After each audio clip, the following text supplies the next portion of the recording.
And welcome back to Journal Star Sportswriters. It is still February, but lots of March Madness beginning.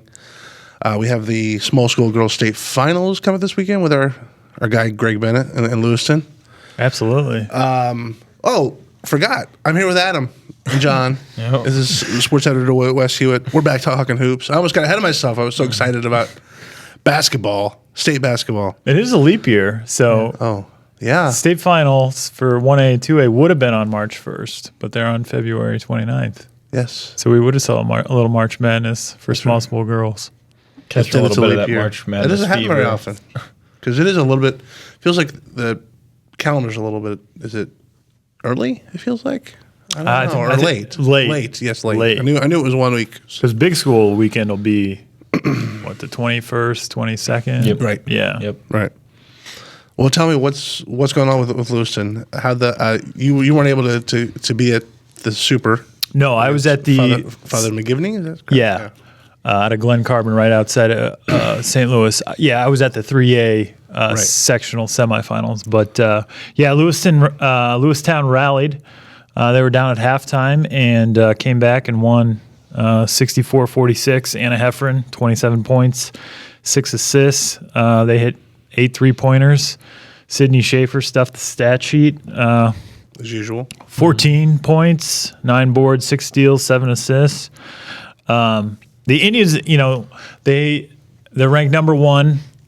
They're one of 3 returning teams to the state finals. So Shiloh finished 4th. They're back. Lanark Eastland lost to Danville Schlarman. They're back. And then who Lewistown plays, Aurora Christian. This is their first appearance. They're ranked 6th in the final poll. They're 30-4. They're 4 losses. Are you ready for this? They lost to Joliet Catholic, who was a 2A sectional sectional finalist. They lost to Palatine Fremd, who's playing in a 4A sectional final tomorrow night. And they're state ranked too. State ranked. Yeah. Nazareth. Wow. They played in a 4A sectional semi. And Montini, number 2 team in 3A, and they're playing in a sectional So their final. 4 losses are to 3 big school regional champions and 1 small school sectional finalist. Correct. Wow. Yep. And the Indians lost to Pleasant Plains, who is a 2A Final Four team. Wow. So this is Aurora Christian. This is a team that's relatively young. Their 3 leading scorers, Anna Griffin, she's a 6'1" junior. She's averaging 17 points a game, 9 rebounds. Thyra Luss, 5'8" sophomore, 13 and 9. Aspen Weeks, a freshman, 10 points. So I'm very, very interested to see how Aurora Christian handles Lewistown's pressure. Right. And that has become a huge, huge problem with a lot of teams. I read the St. Louis newspaper's game story. So it was interesting to read it from the Father McGivney side of things. Yes. And they were impressed by Lewiston's pressure and something they hadn't seen. Right. And that was, unfortunately for Illini Bluffs, that was their downfall last Thursday in the sectional final when they were up 4. They just, weren't able to take care of the ball when they needed to. So, playing on the big floor at Redbird Arena, Doug Collins Court. Lewistown is, I would say heading into the weekend that they're the favorite to win them. So, I remember seeing the Lanark Eastland team a little bit last year when they lost to Schlarman. Yeah. That's a nice team. I mean, Schlarman was a great team. Oh, absolutely. Yeah, and they were head and shoulders, it felt like, above. Mm-hmm. It'd been interesting to see Lewiston play them, but and that would be, I think regardless, you're going to get 2 good games in 1A and then on Saturday as well. All right, well, let's slip over to the small school boys. There was a lot of shakeup last night. Yeah, there was. Starting 1A, the Princeville Regional did not go as expected. I mean, it kind of think Peoria Christian North Fulton kind of be a lopsided game there, and you think Weathersfield, obviously the favorite against the Heights, and two turned out to be really good games. Right. I mean, Peoria Christian was down 4 at one point with 2 minutes to go in the game. They rallied to beat North Fulton. North Fulton, despite their record only having nine wins, 22 losses now, hung around, and they. And to give people, it was a 3-12 matchup and a 5-10, right? 3-12 and a 5-10. Right. And Weathersfield, obviously having some wins over like Quest, Battle and Kewanee. So those are games kind of coming in. You didn't think they'd have a problem, but can't overlook anyone in the postseason, obviously. Right. So, in that first game, Christian held on to beat North Fulton. Late push by them. I think a 6-0 run over the last couple minutes to advance, and then Heights, just kind of shocked everybody, beating Weathersfield. Just kind of took advantage of some of the mistakes Weathersfield had, a couple turnovers, and just was scoring in transition. But that's a huge win over there for Jimmy Jordan and the Heights. They end up winning 49-38. So, right.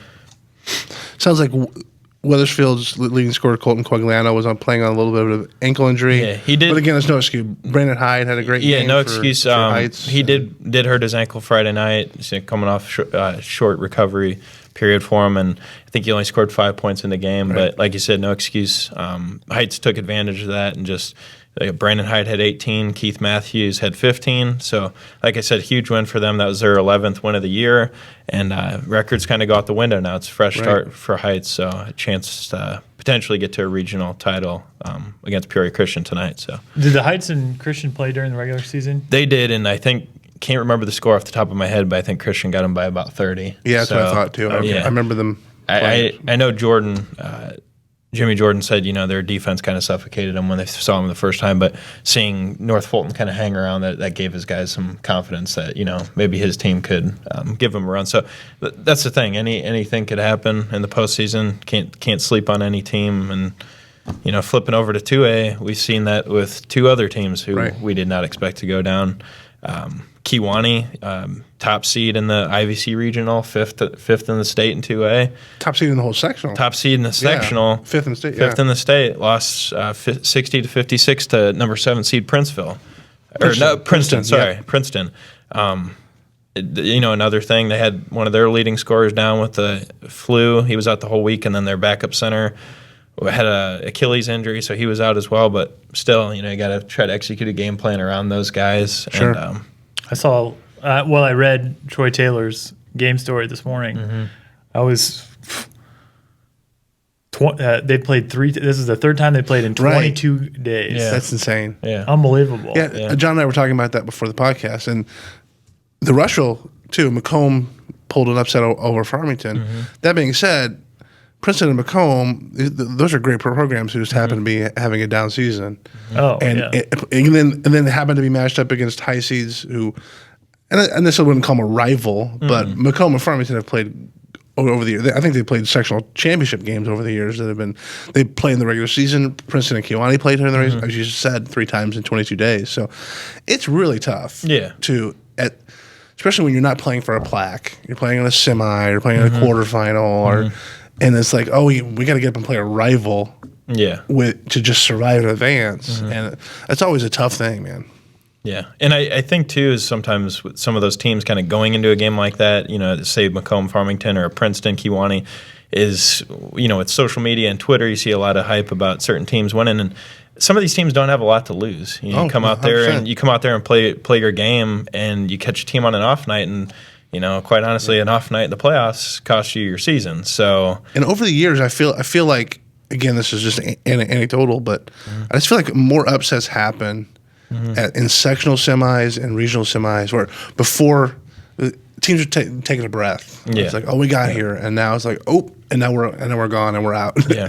So you feel for teams like Kewanee and Farmington who had designs that playing in a sectional, maybe even making us a super state, and it's just. That's why you could come out and it's a cliche for a reason. But, I mean, you got to play hard every day. Yeah. So that definitely shakes a lot of things up in 1A, 2A. So yeah.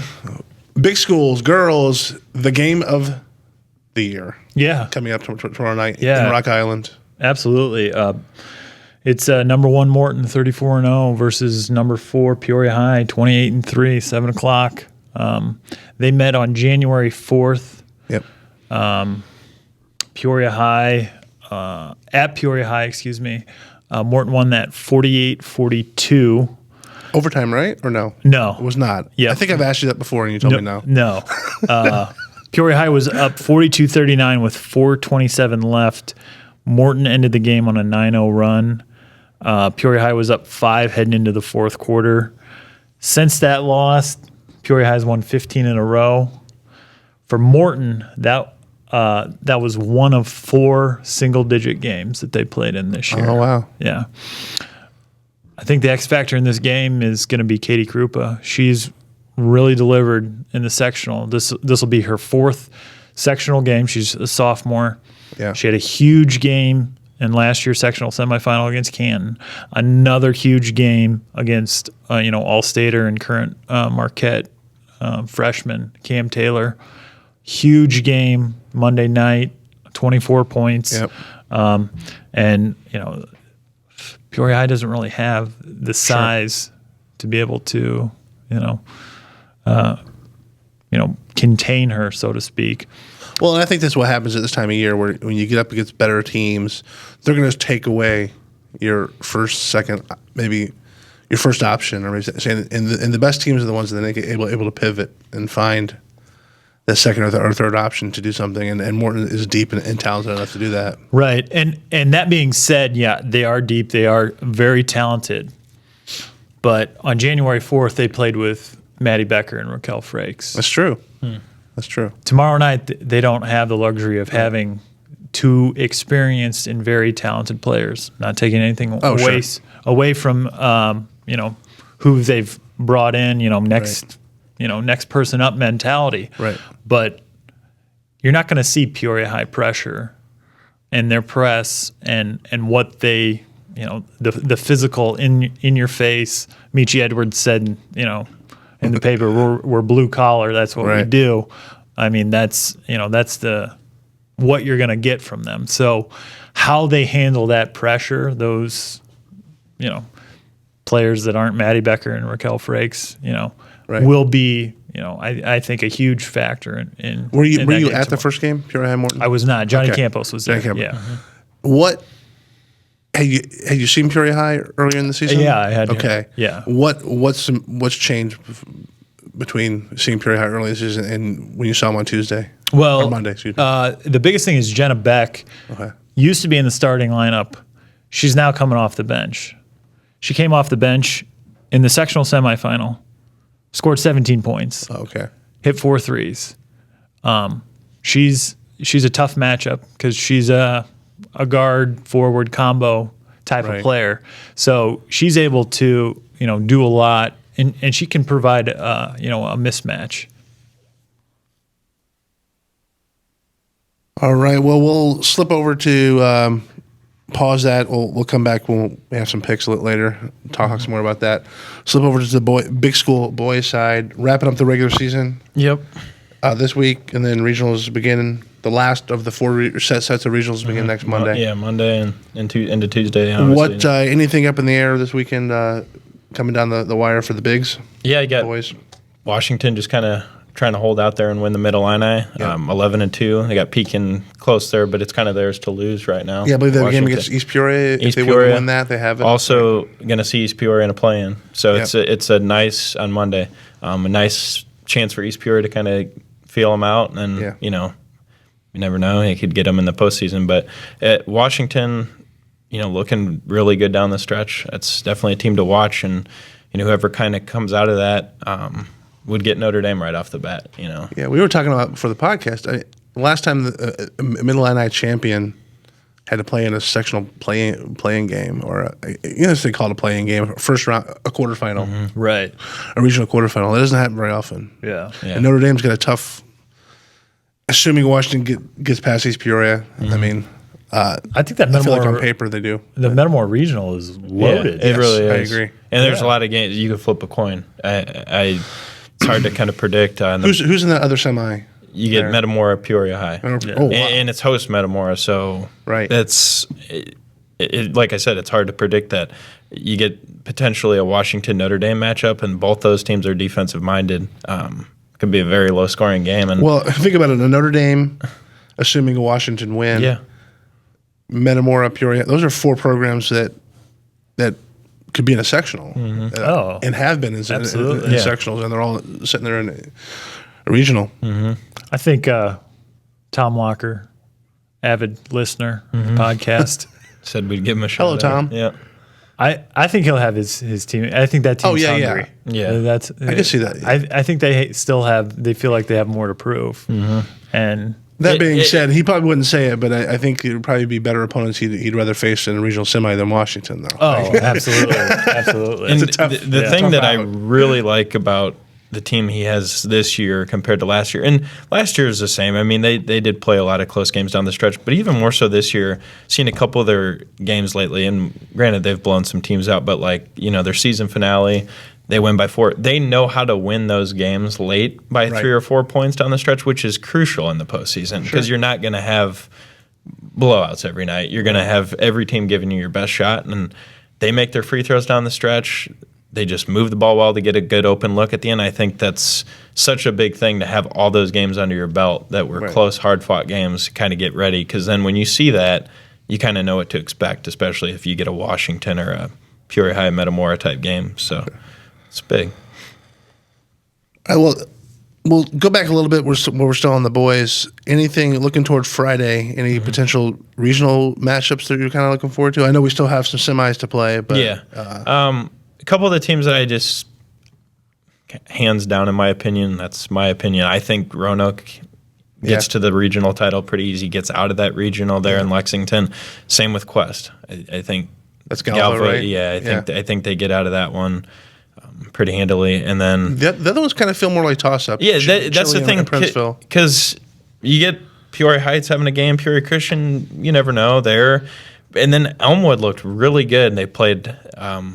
Elmwood's matched up against Elmwood. They play Princeville tonight. Yeah, host. But Brimfield, who's that team that's hung with some teams this year, I think they went 500 for the season, but they weren't ever really blown out in any games, and Elmwood got them 63-35, which I was impressed by, and Elmwood just shot really well, and that's the type of team that they're going to match up with tonight, Princeville, that really likes to shoot the three, so that could be a shootout. And Princeville's beaten them twice already. Yeah. So, and you know what they say. Tough to beat a team 3 times. There you go. So you could have Elmwood Peoria Christian, you could have Princeville Peoria Christian, you could have Heights sneak in there, who knows? Right. That I can't really predict who comes out of that regional. I think it's too hard to call right now. All right, well, let's pick some games, fellas. Let's do it. Small school girls, Lewiston. I don't even think we need to say that. Yeah. Greg Bennett's our guy, right? Lewistown will win.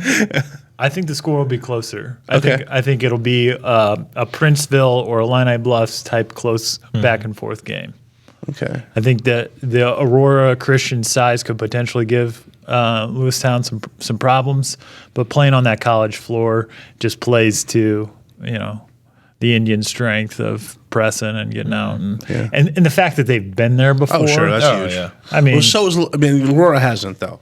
But how about for a title? I mean, Lanark, both teams, whoever they play, assuming they get past Aurora, whoever they play has also been there too. Yeah, so I would say Lewistown over Lanark Eastland would be the call. And it's too late in the season to pick against him now, so I got to go Greg Bennett. Well, of course. I think I'm like 5 for 5, so I'll just keep it there. That's something I learned over the years covering prep hoops is you're at state and your area team is playing a non-area team at state. You got nothing to lose picking your team. Right. I mean, absolutely. I want to say though, with the one JS the one pick. that came up, I think it was Richwoods when didn't Richwoods upset Eddie Marshall? Curry? Eddie Curry. 20 years ago. Yes, that was 2000. That's how old I am, everyone.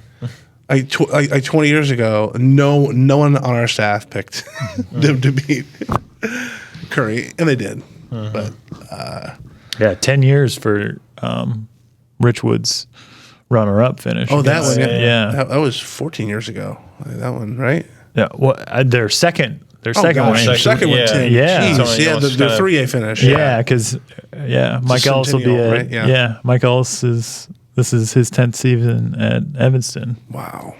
Hard to believe. We'll stay over here, girls. Big 3A1, Peoria High Morton. Another close game. I'm going to go Morton. I think the core of Lindsey Dullard, Courtney Jones. I think Katie Krupa is probably the X factor in this one for sure. Yeah, Morton. Yeah, I think at this point, I think they've just shown that they have the experience, have it. It'll be interesting though. I don't know why. I mean, it would be nice to see Peoria High sort of pull it out. I mean, I'm always for something new. There's new stories to tell. I mean, that type of thing. But I obviously don't necessarily.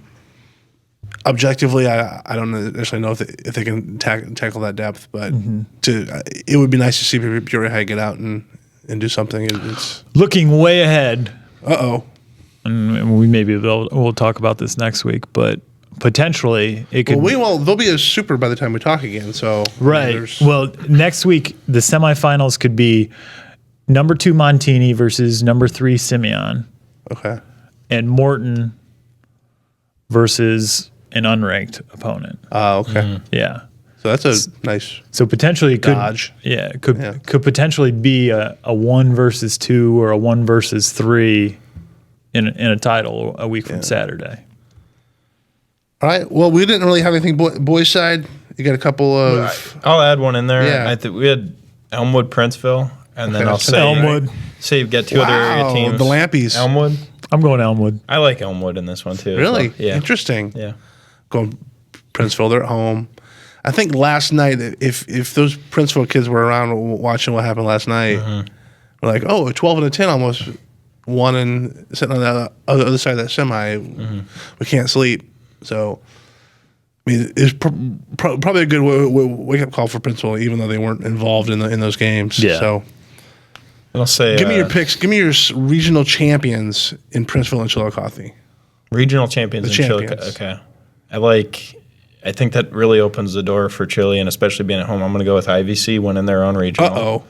Go Ghost. Yep. I honestly. And the reason I brought this up because my 2 picks are IVC and Peoria Christian getting out of those 2. Which the bingo card is full now. Because we've said East Peoria, we've said Peoria Christian. Yeah, that's true. But if you weren't saying it, I was saying it. So. Popcorn. I was going to say, if you weren't saying it, I was saying Peoria Christian. Even I already mentioned it. Obviously. But I like them. I like you. them winning there. And like I said, Elmwood, Peoria Christian, close game. But I think Peoria Christian gets out of there. Yeah. And then IVC, like I said, if they were to see if IVC won tonight and they get Kiwani, I don't know who wins in that matchup. Sure. But now that Princeton won, I like IVC. And this is a tough semifinal for IVC. Oh yeah, for sure. Going against Fieldcrest. Yeah. There's two great programs going head to head, but I'm giving the edge to IVC at home. Yeah. And across the board, I just feel like maybe it's because I'm not as close to it as I used to be, but I just feel like there's just the parity among the area schools is pretty outrageous. I mean, it's just the difference between a 3 seed and a 10 is just a half dozen games, and I just feel like it's wide open who's going to get to a sectional or who's going to get out of a sectional. This may be a conversation for another day, but do you think that they seed too early? That's a good Potentially. question. Yeah. I don't know. They got to get those things out. I mean, they got to get matchups set up. Right. But really though, when it comes to, really doesn't. But because the host schools know that they're going to host. Sure, that's true. And they have a window. Right. Monday through Friday, you can have games however you decide to set them up. Right. Yeah, so it really wouldn't affect referee scheduling. It wouldn't affect. No, exactly. I mean, the only thing that comes into play would be, okay, where is the host seated? That's really the only thing that. Right. Because there was an interesting, like, what would have happened in a girl's case. Kankakee was a host. Correct. If Kankakee were not a top 4 seed, for instance, Right. like that really could have put a wrench in who went where. Yeah. Because Kankakee's in that top 4 seed now. Now does Morton have to go to Kankakee or just that type of thing? Where it just really, and this next week with the boys, Galesburg. Yeah. If Galesburg were not a top 4 seed, that really just changes the whole dynamic of how far someone has to. You get that case where it's like, oh, Notre Dame literally has to drive past Richwoods or Metamora to get to Galesburg to go. But how early do they seed? Is it 2 weeks or 3 weeks? I want to say it's 2 weeks, Okay.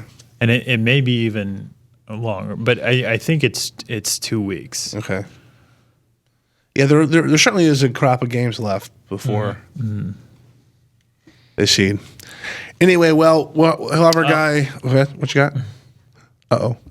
I'm not breaking news or anything, but I have not heard if they're moving the game. Morton, Peoria High. There was some rumblings. Oh, okay. There's nothing been official, but there were some rumblings that potentially they would move it closer to the Peoria metro area. Really? But Oh, I mean, the crowd on Monday was definitely disappointing. Okay. I mean, Richwoods versus Morton in a sectional, the last two at IVC and in Dunlap, standing room only, sold out. Right. And it felt like a day after the Christmas Oh, really? State Okay. Farm game. Yeah.